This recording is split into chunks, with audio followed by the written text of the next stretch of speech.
to have his opening remarks.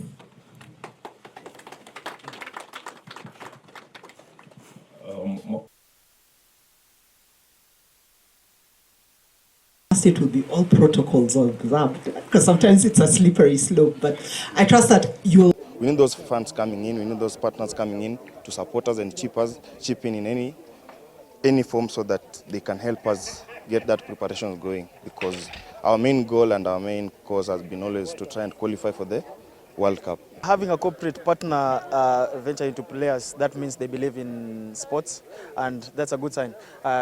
For someone to trust you with their money, that shows they believe in you and you have to deliver. That's a morale booster to the boys and to the team. By the fact that we didn't qualify for the World Cup, it means we don't have any fixed official assignments from World Rugby or Rugby Africa for this coming year. So we're looking towards other nations who sit like us and who need games, and that's going to be the start for us. But in whatever we're trying to do, we'll be looking ahead to the next qualifier, which is in 3 years' time.